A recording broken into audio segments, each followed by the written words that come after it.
Hello everybody, पढ़ाई matters में आपका बहुत बहुत स्वागत है। आज हम यहाँ पे बहुत इंपॉर्टेंट एक टॉपिक की बात करने वाले हैं। That is the book list for the Punjab PCS exam. Specially अगर हम प्रीलिम्स की बात कर लें, सो बिना टाइम वेस्ट किए जस्ट हम स्टार्ट करते हैं।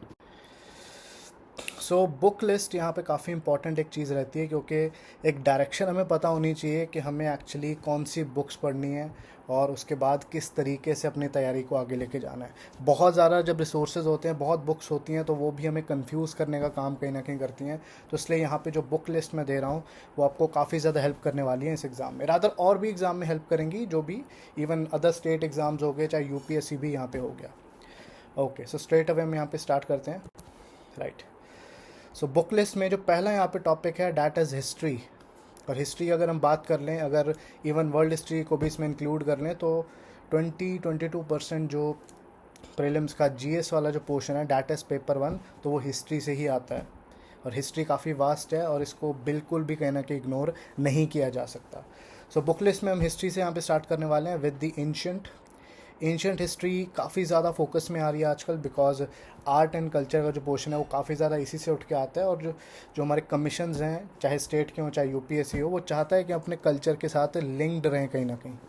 तो उसमें सबसे जो इम्पोर्टेंट जो किताब है जिसमें सारी चीज़ें कॉम्प्रीहेंसिवली कवर्ड हैं, that is Upinder Singh. She is the daughter of the great economist जो हमारे पीएम भी रह चुके हैं, डॉक्टर मनमोहन सिंह। इनकी जो बुक है उपिंदर सिंह जी की, ठीक है। तो इनकी जो अर्ली अपनी एंशिएंट इंडिया की जो बुक है वो काफ़ी ज़्यादा यहाँ पे वास्ट है और काफ़ी कॉम्प्रिहेंसिव है। अगर हम बात करें, इट इज़ क्वाइट कॉम्प्रिहेंसिव। इसका मतलब क्या है कि सारी चीज़ें इसके अंदर इंक्लूडेड है, कुछ भी आपको बाहर से देखने की ज़रूरत नहीं है अगर आप इस बुक को कहीं ना कहीं फॉलो करते हैं तो। ठीक है, वो कहते हैं कि हाथी के पैर में सबका पैर, तो वो वाली जो कहावत है यहाँ पे कहीं ना कहीं फिट हो जाती है। ओके, अब जब भी हम तैयारी की बात करते हैं तो एन को हम इग्नोर नहीं कर सकते। इवन दो उपेंद्र सिंह अगर हम करें तो हमें किसी की ज़रूरत ऐसा नहीं है, बट स्टिल एक क्विक रीडिंग या फिर स्किमिंग अगर हम बोल दें तो वो न्यू एन की दे देनी चाहिए। डैट इज़ जो 12th क्लास की एन है, जिसका नाम है themes in Indian history part 1, जिसमें सिर्फ 4 ही चैप्टर्स हैं। उसमें कुछ बॉक्सेस हैं, कुछ इंपॉर्टेंट टर्म्स हैं जो एग्ज़ाम के लिए काफ़ी इंपॉर्टेंट हो जाती हैं, तो इनको इग्नोर करना भी कहीं ना कहीं गलत होगा। अगर आप उपिंदर सिंह को नहीं करना चाहते हैं, आपको ज़्यादा बल्कि लग रही है, तो आप यहाँ पे रोमिला थापर, जो कि अगेन उसका टाइटल है अर्ली इंडिया ही है, आप इसको भी फॉलो कर सकते हैं, स्पेशली मॉरियन और पोस्ट मॉरियन एज के लिए। पोस्ट मॉरियन एज, तो ये 2-3 जो टॉपिक्स हैं, रोमिला मैम जो है यहाँ पे बिल्कुल स्पेशलाइज करती हैं इस फील्ड में, तो वहाँ से भी हम कर सकते हैं। और डीएन झा, इसका भी नाम अर्ली इंडिया ही है, इनकी जो बुक है, और ये भी काफ़ी एक अच्छा सोर्स है एंशिएंट इंडिया को पढ़ने का। हालांकि बहुत ही कंसाइज और थोड़ा है, ज़्यादा इसमें कहना कि कवर नहीं किया हुआ है। तो ये सारे सोर्सेज आप कहना कि ले सकते हो। और जब हम बात करते हैं ओल्ड एनसीईआरटी की, तो आजकल काफ़ी रिडंडेंट सी हो चुकी है। डैट इज़ ओल्ड एनसीईआरटी जो हमारे आर एस शर्मा जी की है, that is the old NCERT. Buddhism, Jainism और काफ़ी चीज़ें हैं जो उसमें कवर्ड नहीं है प्रॉपरली। सो आप इसको स्किप भी कर सकते हैं, बिकॉज जैसे मैंने पहले कहा कि ये जो उपिंदर सिंह जैसी बुक्स हैं ये मोर देन इनफ हैं इस एग्ज़ाम के लिए, स्पेशली फॉर एंशिएंट हिस्ट्री। और सबसे अच्छी बात उपिंदर सिंह की क्या है कि वो अर्ली मिडिएवल इंडिया, जो कि राजपूत हिस्ट्री है, इसको भी कवर करता है। Early medieval India, that is 700 to 1200 AD. ये वो हिस्ट्री है जो थोड़ी सी इग्नोर्ड है, और यहाँ से अब क्वेश्चन ज़्यादा आते हुए दिख रहे हैं इन एवरी एग्ज़ाम। तो ये ऐसा एक टाइम है जब हमें इग्नोर नहीं करना है चीज़ों को। ओके, तो उसके बाद हम मूव ऑन करते हैं मिडिवल इंडिया। ट्रेडिशनली लोग सोचते हैं कि मिडिवल इंडिया को छोड़ जाते हैं, ज़्यादा तो इससे आता नहीं है, लेकिन ये जो एक भ्रम है वो कहीं ना कहीं टूटता हुआ दिख रहा है अब एग्ज़ाम्स में। अब ये देखा जाता है कि जो मिडिवल इंडिया इससे ज़्यादा आ रहा है, और एंशंट और मिडिवल और जो मॉडर्न है वो कहीं ना कहीं उनका वेटेज कम हो जाता है इन सम एग्ज़ाम्स। तो यहाँ पे ओल्ड एनसीईआरटी जो है सतीश चंद्रा, वो काफ़ी यहाँ पे यूज़फुल रहने वाली है। और ये काफ़ी हद तक अगर हम बात करें तो कॉम्प्रिहेंसिव एक बुक है। It is a comprehensive book. Comprehensive मतलब कि सारी चीज़ों को ये कहीं ना कहीं कवर करती है। बस यहाँ पे कल्चरल पार्ट थोड़ा सा मिसिंग है, तो उसके लिए अलग से हम यहाँ पे बात करेंगे। और एक न्यू एनसीईआरटी है, themes in Indian history part 2, जो कि अगेन 12वीं क्लास की न्यू एनसीईआरटी है, और इसमें 5 या 6 चैप्टर्स हैं, और ये कल्चर के ही ऊपर ज़्यादा फोकस है। और इसमें कुछ टर्म्स दिए गए हैं, इवन बुक के अपनी चैप्टर के ख़त्म जैसे होता है उसके पीछे कुछ टर्म्स भी दी गई हैं। So this book is quite important, काफ़ी ज़्यादा ज़रूरी हो जाती है बुक। उसके साथ ईश्वरी प्रसाद जी की बुक है हिस्ट्री ऑफ मिडिवल इंडिया, ये भी काफ़ी ज़्यादा इंपॉर्टेंट है। अगर आप सतीश चंद्रा को यहाँ पे नहीं फॉलो कर पा रहे हैं तो इसको भी कर सकते हैं, इसमें भी काफ़ी इंपॉर्टेंट जो टर्म्स हैं वो यहाँ पे आ जाती हैं। जब भी मिडिवल इंडिया की बात होती है तो फ़ारसी और अरबी टर्म्स की ही बात होती है, क्योंकि वहाँ से बहुत क्वेश्चंस कहीं ना कहीं बनते हैं। ओके, तो ये सोर्सेज आप फॉलो कर सकते हैं, 1 और 2 कर सकते हैं, और इवन 2 और 3 भी कर सकते हैं। तीनों करने की एक साथ ज़रूरत यहाँ पे नहीं है आपको। ओके, तो अब आते हैं मॉडर्न हिस्ट्री पे, जिसके ऊपर अक्सर ज़्यादा फोकस कहीं ना कहीं होता है बच्चों का। तो इसमें जो पहला है that is the new NCERT, जो कि 12th क्लास का ही 3rd पार्ट है, थीम्स इन इंडियन हिस्ट्री का। न्यू एनसीईआरटी की यहाँ पे बात हो रही है, अब इतनी न्यू नहीं है, मतलब ओल्ड एनसीईआरटी की जो बात आई है इसको भी काफ़ी साल हो गया बाय द वे। तो इसमें भी यू हैव लाइक 7-8 चैप्टर्स, ज़्यादा मोटी बुक नहीं है ये, और इसमें कुछ इंपॉर्टेंट चीज़ें कवर्ड हैं, बट ये कॉम्प्रिहेंसिव बिल्कुल नहीं है, काफ़ी कम कवरेज इसके अंदर दिखती है। और अगर आपको एक टोटल कवरेज चाहिए तो बिपिन चंद्रा की जो हिस्ट्री ऑफ मॉडर्न इंडिया है, जो पहले एनसीईआरटी होती थी, ओल्ड एनसीईआरटी होती थी, इसको आप काफ़ी ज़्यादा अच्छे से फॉलो कर सकते हैं। So this becomes very important. तो यहाँ पे अगर हम बात करें तो बेस आप इस बुक को कहीं ना कहीं बना सकते हैं, बेस बनाने का काम कर सकते हैं। और इसके ऊपर जो अपग्रेड है, बिकॉज मॉडर्न से इवन पूरे हिस्ट्री से देखें तो किसी भी एग्ज़ाम में इजी क्वेश्चंस नहीं आ रहे हैं, मॉडरेटली इजी भी नहीं आ रहे हैं, तो मॉडरेट टू टफ क्वेश्चंस आ रहे हैं यहाँ पे। तो मॉडर्न इंडिया जो है सुमित सरकार की, जो कि 1885 ऑनवर्ड्स हैं, वो काफ़ी इंपॉर्टेंट यहाँ पे हो जाती है। He is a very good historian, leftist historian है यहाँ पे सुमित सरकार, और काफ़ी ज़्यादा इंपॉर्टेंट चीज़ें इसमें कवर्ड हैं, तो वो भी आप कर सकते हैं। या फिर अगर आप ये नहीं करना चाहते तो शेखर बंदोपाध्याय जी जो हैं, इनकी बुक का नाम है फ्रॉम प्लासी टू पार्टीशन, ये भी काफ़ी अच्छी कवरेज करती है और काफ़ी ज़्यादा आजकल पॉपुलर है। इवन एग्जामिनर्स के बीच में भी यहाँ से भी क्वेश्चंस देखे जा रहे हैं। सो आप यहाँ पे 1, 2, 3 भी कर सकते हैं, और 1, 2 और 4 भी कर सकते हैं। Okay, so this is about modern India. अब आते हैं आर्ट एंड कल्चर के ऊपर। तो यहाँ पे अगर हम बात करें आर्ट एंड कल्चर, देखो काफ़ी तो एंशिएंट मिडिवल में इंक्लूड हो जाता है, चाहे वो टेम्पल्स की बात करें, चाहे वो एंशिएंट म्यूज़िक और ये सारी चीज़ों की बात करें, बट कुछ चीज़ें ऐसी हैं जो कवर नहीं होती हैं, जैसे क्लासिकल डांसेस, इन पे क्वेश्चंस हम अक्सर ही देखते हैं, तो ये चीज़ें कवर करनी भी ज़रूरी हो जाती हैं। और फाइन आर्ट्स की एक एनसीईआरटी भी है जो कि 11वीं क्लास की है, जिसमें आर्किटेक्चर जो है वो काफ़ी अच्छे से यहाँ पे कवर किया हुआ है, आर्किटेक्चर। ठीक है, तो इसको आप यहाँ पे फॉलो कर सकते हैं। अगर नहीं करना चाहते हैं तो यहाँ पे नितिन सिंघानिया जो हैं, उनकी एक Indian art and culture book आती है, जहाँ पे बहुत अच्छे से सारी चीज़ें कवर्ड हैं, तो मोर देन इनफ इसमें चीज़ें दे रखी हैं, तो ये भी आप कहीं ना कहीं कवर कर सकते हैं। हालांकि आपका जो वर्कलोड है वो काफ़ी ज़्यादा इसमें बढ़ जाएगा, but my best advice would be कि एक गवर्नमेंट की अपनी वेबसाइट है, that is CCRT, council for cultural relations and training. इसमें आप चाहे कोई डांसेस हैं, चाहे म्यूज़िक है, चाहे ट्रेडिशनल हमारे इंस्ट्रूमेंट्स हैं, सारी चीज़ें जो हैं यहाँ पे बहुत अच्छे से कवर्ड हैं इस वेबसाइट पे। So I would say the best source for art and culture is this website, जो कि खुद गवर्नमेंट की ही वेबसाइट है। सो आप इसको इग्नोर कर सकते हैं। अगर आप नहीं वेबसाइट का सहारा लेना चाहते तो नितिन सिंघानिया यहाँ पे एक अच्छा सोर्स हो सकता है। Okay, so this is about art and culture.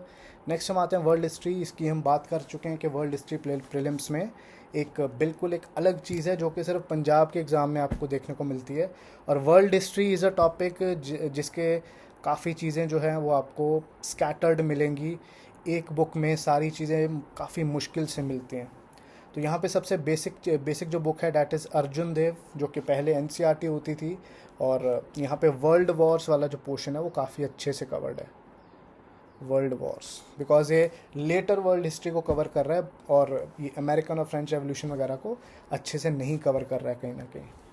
लेकिन अगर आप थोड़ा ज़्यादा हार्डवर्क कर सकते हैं तो एल मुखर्जी की जो बुक है Europe since the French revolution, we can say कि सबसे ज़्यादा कॉम्प्रीहेंसिव है इस चीज़ में। फिर से वही बात कि लगभग 80-90% या इवन उससे ज़्यादा ये चीज़ें कहीं ना कहीं कवर कर रहा है। हालांकि अगेन बल्कि ज़्यादा हो जाती है और इसमें हार्ड वर्क ऑब्वियसली ज़्यादा लगेगा। ठीक है, तो एल मुखर्जी की किताब यहाँ पे सबसे ज़्यादा यू कैन से कि ज़्यादा चीज़ें कवर कर रही है। ठीक है, और एक नॉर्मल लॉ की किताब है, ये भी एक डिसेंट बुक है, जो कि अगेन वर्ल्ड हिस्ट्री के काफ़ी एस्पेक्ट्स को कवर करती है, ज़्यादा वर्ल्ड वॉर्स को फोकस करके। सो आप इसको भी फॉलो कर सकते हैं। और एल मुखर्जी अकेले को भी कर सकते हैं। अगर आप एल मुखर्जी कर रहे हैं तो बाकी चीज़ें आप कहीं ना कहीं इग्नोर भी कर सकते हैं, बिकॉज अपने आप में काफ़ी बड़ी किताब है। और एक थीम्स इन वर्ल्ड हिस्ट्री, एक 11th क्लास की एनसीईआरटी, काफ़ी बड़ी सी वो एक बुक है एनसीईआरटी जो है, लेकिन उसमें इंडस्ट्रियल रेवोल्यूशन के ऊपर एक चैप्टर है, तो वो काफ़ी अच्छा दिया हुआ है। तो एक या दो टॉपिक, इंडस्ट्रियल रेवोल्यूशन और थोड़ा सा अमेरिकन रेवोल्यूशन, यहाँ से आप कवर कर सकते हैं। तो यही दो टॉपिक हैं, अदरवाइज़ इस सारी एनसीईआरटी से आपने कुछ भी नहीं करना है। ओके, तो दूसरे टॉपिक पे चलते हैं, दैट इज़ एनवायरमेंटल स्टडीज़। तो काफ़ी इंपॉर्टेंट टॉपिक है। हालांकि इन्वायरमेंट से, करंट अफेयर्स से जो रिलेटेड चीज़ें वो ज़्यादा इंपॉर्टेंट हो जाती हैं, बट अगर बिल्कुल इसकी प्योर अगर हम बात करें कि जो बेसिक है वो आप कवर कर सकते हैं 9th और 10th क्लास की, नॉट एनसीईआरटीज़, बस आईसीएसई बोर्ड की जो बुक्स हैं, जिसमें एनवायरमेंटल साइंस कहीं ना कहीं जो उसका टॉपिक रहता है। सो इसको आप कहीं ना कहीं अपना बेस मटेरियल बना सकते हैं, बेस मटेरियल। ऑब्वियसली यहाँ पे अगर आप ज़्यादा हार्ड वर्क करना चाहते हैं और एक बड़ी बुक को अपना बेस बनाना चाहते हैं, तो शंकर आईएएस, जिन्होंने काफ़ी अच्छा यहाँ पे काम किया हुआ है एनवायरनमेंट के फील्ड में, एनवायरनमेंट के नोट्स के फील्ड में, तो वहाँ पे सारी चीज़ें लगभग कवर्ड हैं। तो यहाँ से आप एनवायरनमेंट कहीं ना कहीं कवर कर सकते हैं। और इसमें तो ये बताने की ज़रूरत ही नहीं है, but still I will be telling you कि करंट अफेयर्स को इंटीग्रेट करना बड़ा ज़रूरी है। इकोनॉमी की तरह एनवायरनमेंट भी एक ऐसा टॉपिक है जहाँ पे कुछ ना कुछ, कोई कन्वेंशन, कोई मीटिंग या कुछ साथ में चलता ही रहता है, तो वो चीज़ें इंटीग्रेट करनी बहुत ज़रूरी हैं, तभी आपकी जो यहाँ पे तैयारी है वो थोड़ी कंप्लीट यहाँ पे होगी। ओके, नेक्स्ट है ज्योग्राफी। अगेन हमने बात की है कि फ़िज़िकल ज्योग्राफी और एनवायरनमेंट काफ़ी हद तक एक जैसे हैं, काफ़ी हद तक ओवरलैप करते हैं टॉपिक्स। तो यहाँ पे ज्योग्राफी की, अगर प्योर ज्योग्राफी की बात करें तो 7th से 12th क्लास की एनसीईआरटीज़ पतली पतली बुक्स हैं, आप उसको फॉलो कर सकते हैं। और इसमें आपका जो फिज़िकल ज्योग्राफी है और इवन अदर ज्योग्राफी के जो पोर्शंस हैं वो भी मेजरली कवर हो जाएंगे, जिसमें 11th क्लास की एनसीईआरटी सबसे मेजर एक एनसीईआरटी है जहाँ पे फिज़िकल ज्योग्राफी गिवन है, जहाँ पे ओशैनोग्राफी, जियोमॉर्फ, ये सारी चीज़ें अच्छे से दे रखी हैं, सारे कॉन्सेप्ट्स वहाँ पे दे रखे हैं। और जीसी लियोंग की बुक है, अगेन ये आईसीएसई बोर्ड की है, तो certificate physical and human geography, तो ये भी आप कर सकते हैं if you don't want to follow 11th class NCERT. तो ये भी ऑल इन वन एक बुक है, जो कि आप यहाँ पे कहीं ना कहीं इसको भी बेस मटेरियल बना सकते हैं। काफ़ी हाईली रिकमेंडेड ये बुक है और बहुत इजी लैंग्वेज में समझाने का काम करती है। वेदर पैटर्न, क्लाइमेट वगैरह बहुत अच्छे से यहाँ पे समझाया हुआ है। फिज़िकल के लिए तो यू वुड से कि it is one of the best sources. और बाकी ये सविंदर सिंह है, माजिद हुसैन जी हैं, उनकी जो ज्योग्राफी की बुक्स हैं वो काफ़ी ज़्यादा बल्कि हो जाती है और ऑप्शनल के लिए ज़्यादा यूज़फुल है। सिंस पंजाब में कोई ऑप्शनल नहीं है, तो आई वुड से कि उनको करना कोई ज़रूरी यहाँ पे नहीं है। और इसके साथ में, जैसे हमने पहले भी वीडियो में बात की है, कि एटलस और जो मैप पोर्शन है वो यहाँ पे बहुत ज़्यादा ज़रूरी है। सो ऑक्सफोर्ड की स्टूडेंट एटलस आपके पास होनी चाहिए। हर रोज़ इसको 5 या 10 मिनट डिवोट भी आपको करने चाहिए, सो दैट मैप वाला जो पोर्शन है, जिसमें से 3, 4, 5 क्वेश्चन भी देखे गए हैं, इससे ज़्यादा भी देखे गए हैं, वो आप अच्छे से कर पाएँ। ज़्यादा फैक्ट के ऊपर फोकस होता है जब भी पंजाब पीसीएस में ज्योग्राफी की बात है। कंसेप्चुअल क्वेश्चंस ट्रेडिशनली और इवन लेटेस्ट एग्ज़ाम भी देखें तो कम देखे गए हैं, ज़्यादा फोकस नहीं होता उन पर। ओके, सो यहाँ पे ऑक्सफोर्ड स्टूडेंट एटलस काफ़ी ज़रूरी है। नहीं तो आप यहाँ पे ओरिएंट ब्लैक स्वान की एटलस भी ले सकते हैं। So that would be quite handy for this preparation. Okay, इसके बाद आते हैं इंडियन इकोनॉमी, जो काफ़ी इंपॉर्टेंट टॉपिक है। इकोनॉमी की अगर हम बात करें तो मेंस के लिए तो सबसे ज़्यादा इंपॉर्टेंट हो जाते हैं, क्योंकि जो करंट इश्यूज़ हैं उसमें ज़्यादातर इकोनॉमी और पॉलिटिक्स की चीज़ें होती हैं। तो अगर आपको बेस यहाँ पे बनाना हो तो रमेश सिंह की जो बुक है वो काफ़ी अच्छी है, हिस्टोरिकल बैकग्राउंड बहुत अच्छे से समझाती है और आप इसको बेस कहीं ना कहीं बना सकते हैं। इसमें जो इंपॉर्टेंट टर्म्स है वो बहुत अच्छे से दे रखी हैं। एंड इसमें जो ज़्यादा इंपॉर्टेंट चीज़ें हैं इंडियन इकोनॉमी में, करंट अफेयर्स तो है ही है, जो कि आप मंथली करंट अफेयर मैगजीन से कर सकते हैं फ्रॉम एनी वेबसाइट। आप कोई भी वेबसाइट यहाँ पे ले सकते हैं, could be IAS parliament, could be vision IAS, जो भी आपको अच्छी लगे, जिस सोर्स को भी आप ट्रस्ट करते हैं। लेकिन यहाँ पे गवर्नमेंट डॉक्यूमेंट्स बड़े इंपॉर्टेंट हो जाते हैं, जो कि 2 हैं। उसमें से भी जो एक है डैट इज़ इकोनॉमिक सर्वे, जो कि उस साल का आता है। इसमें बड़े सारे कंसेप्ट्स कहीं ना कहीं आते हैं। कंसेप्ट्स जैसे थालीनॉमिक्स का कंसेप्ट आया था 1-2 साल पहले, तो ये चीज़ें हैं जो एग्ज़ाम में आ जाती हैं। अगर नहीं भी आती हैं तो आंसर राइटिंग में ये जो टर्म्स हैं काफ़ी यूज़ में आ जाती हैं हमारी। तो इकोनॉमिक सर्वे के कंसेप्ट इकॉनमी में बहुत ज़्यादा ज़रूरी है, इस चीज़ को कहीं ना कहीं हाईलाइट किया जाना चाहिए यहाँ पे। और एनसीईआरटीज़ की बात करें तो बहुत ज़्यादा यूज़फुल एनसीईआरटीज़ नहीं देखी गई हैं इकॉनमी में, सो उसको कहीं ना कहीं आप स्किप कर सकते हैं, राइट। सो करंट फेज वाला पोर्शन एनवायरनमेंट इकोनॉमी दोनों के लिए काफ़ी इंपॉर्टेंट यहाँ पे रहता है। Okay, then we come on to polity. Polity में अगेन एनसीईआरटी की बात करें तो there is one NCERT, Indian constitution at work, 11th या 12th की एनसीईआरटी है। ये काफ़ी अच्छे से ये चीज़ों को कवर करती है पॉलिटी के, तो आप इसको भी कर सकते हैं। और उसके साथ जो सबसे कॉम्प्रिहेंसिव बुक है जो लगभग सभी कवर ही करते हैं, that is Laxmikanth. This is more than enough for polity, especially जब हम बात करते हैं प्रीलिम्स की। मेंस ज़्यादा इशू बेस्ड पॉलिटी के ऊपर क्वेश्चंस आते हैं, बट टिपिकल अगर हम बेसिक की बात करें तो यहाँ पे Laxmikanth is more than enough. कुछ लोग डीडी बासु भी फॉलो करते हैं, बट लक्ष्मीकांत यहाँ पे क्लियर फेवरेट है जबकि हम पॉलिटी के को कवर करने की बात करें तो। इसके साथ जो आप एक काम कर सकते हो वो है इंडियन कॉन्स्टिट्यूशन का बेयर एक्ट, पीएम बख्शी आप कोई भी ले सकते हैं। तो बेयर एक्ट होता है जिसमें सिर्फ कॉन्स्टिट्यूशन के आर्टिकल्स ही मैंशनड हों। कॉन्स्टिट्यूशंस आर्टिकल याद होने, फंडामेंटल राइट्स, डीपीएसपीज और जो बाकी न्यूज़ में चल रहे हैं वो काफ़ी ज़रूरी हैं। तो उसमें सिर्फ आर्टिकल दिए हुए हैं हल्की से एक्सप्लेनेशन के साथ, या एक्सप्लेनेशन ज़्यादा नहीं है उसमें, तो वो चीज़ भी साथ में आपकी होनी चाहिए। That is also very important. So polity का इससे काम चल जाएगा। And then we have general science. अगेन ये जनरल साइंस की जब हम बात करते हैं तो for state exam this is very very important, क्योंकि 15 to 20 जो % पेपर है वो जनरल साइंस का हो जाता है। थोड़ा प्लस माइनस आप इसमें कर सकते हैं। तो यहाँ पे आपके पास 2 सोर्सेज हैं, इनमें से कुछ भी फॉलो कर सकते हैं। एनसीईआरटीज़ भी कर सकते हैं from class 7 to 10th, because बिल्कुल बेसिक जनरल साइंस यहाँ पे आएगी। और आईसीएसई बोर्ड की बुक्स हैं जो 8 to 10th, आप वो भी फॉलो कर सकते हैं। सो this is also quite a good source, आप इसको बेस यहाँ पे बना सकते हैं। इससे ज़्यादा अगर आप करना चाहें, अगर आप आईसीएसई एनसीईआरटी को नहीं फॉलो करना चाहते तो जनरल साइंस की एक टाटा मैग्रॉ हिल की बुक आती है, या फिर आप किसी और पब्लिशर की भी ले सकते हैं, जहाँ पे केमिस्ट्री, बायो, फिज़िक्स जो बेसिक है वो सारा कुछ एक ही बुक में कवर्ड है। सो अगर आप कॉम्प्रिहेंसिवली एक ही बुक से करना चाहते हैं तो वो आप यहाँ से भी कर सकते हैं। अदरवाइज़ आईसीएसई की बुक्स यहाँ पे इनफ रहेंगी। एनसीईआरटी में मैटर थोड़ा सा कम है, तो आई वुड से कि आईसीएसई जो बोर्ड की बुक्स हैं वो हल्की सी एज यहाँ पे ले लेती हैं, रादर काफ़ी यहाँ पे एज ले लेती हैं, हल्का नहीं। Okay, political theory and international order एक ऐसा टॉपिक है जो आपको किसी दूसरे एग्ज़ाम में शायद ही मिलता हो। तो इसमें जो चीज़ें इंक्लूडेड हैं वो हैं जो पॉलिटिकल साइंस ऑप्शनल वाले स्टूडेंट करते हैं।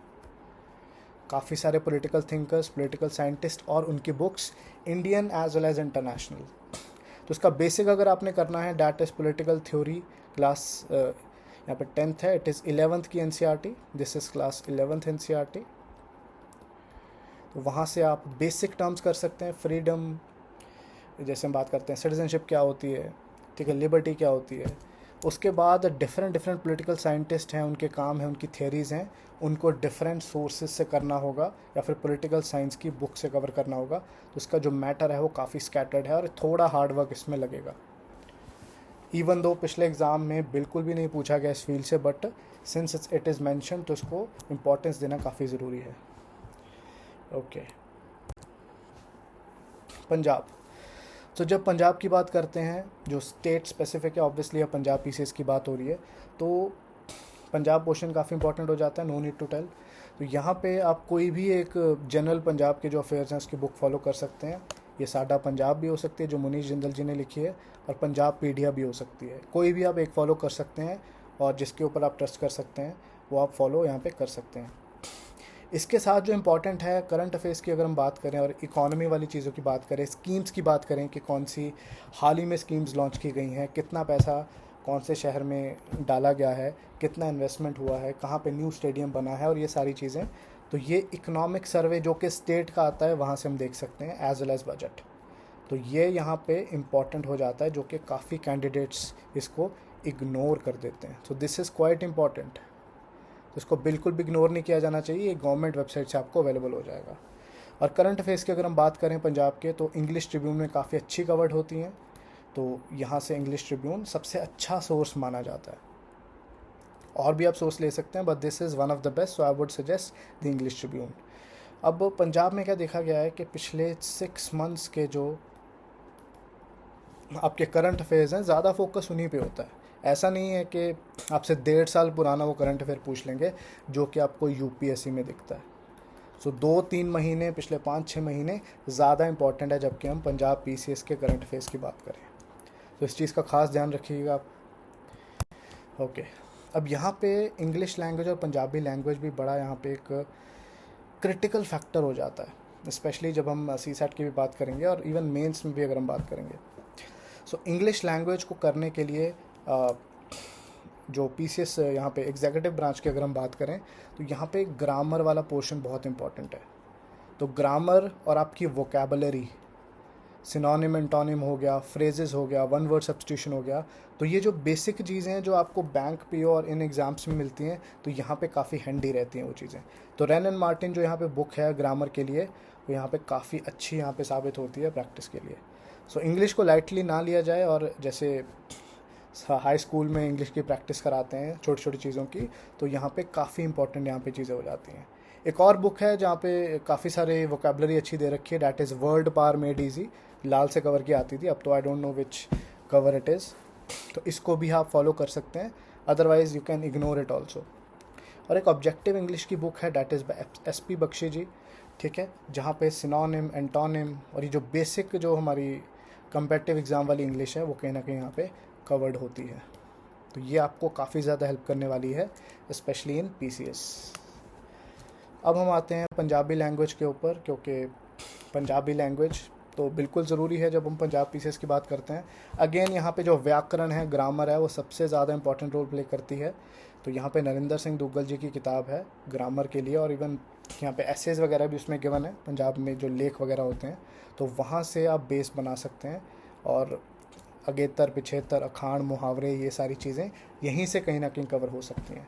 लेकिन ये चीज़ आपको याद रखनी चाहिए कि किसी भी लैंग्वेज के ऊपर मास्टरी अगर पानी है तो कंटिन्यूसली उस चीज़ की प्रैक्टिस हमें करनी चाहिए। अखबार बार बार पढ़ो, उस लैंग्वेज को बार बार बोलो जो कि शायद हम बोलते हैं, और अपने दादा दादी, नाना नानी से ज़रूर बात करें, क्योंकि वो मुहावरों में बात करते हैं और वो आपकी पंजाबी लैंग्वेज में बहुत ज़्यादा हेल्प करने वाले हैं, something that we ignore. Okay, और अगर अखबार की बात करें तो that is Punjabi tribune, Ajit से भी कर सकते हैं, और कोई भी अच्छा पंजाबी न्यूज़पेपर ले सकते हैं जहाँ से आप थोड़ी जीके भी कहीं ना कहीं हासिल कर लें, और वोकैबुलरी वाला जो पोर्शन है वो भी वहाँ से आप कंप्लीट कर लें। और इसमें एक चीज़ आपने याद रखनी है कि ट्रांसलेशन का बहुत इंपॉर्टेंट रोल है, तो इसलिए न्यूज़पेपर को बार बार पढ़ना, Punjabi to English, English to Punjabi practice करना बहुत की हो जाता है इस एग्ज़ाम में। Okay, so this is all about the book list. I just hope कि आपने यहाँ पे काफ़ी चीज़ें लर्न की होंगी, आपको एक डायरेक्शन मिली होगी कि कैसे पीसीएस को अप्रोच करना है। तो आई वुड जस्ट प्रे कि आप अच्छे से इन चीज़ को फॉलो करके विद मोर प्रैक्टिस आप अच्छे से तैयारी कर पाएँ। सो हम अगली वीडियो में और नॉलेज वाली चीज़ों के साथ हाजिर होंगे, तब तक अपना ख्याल रखिए। जय हिंद।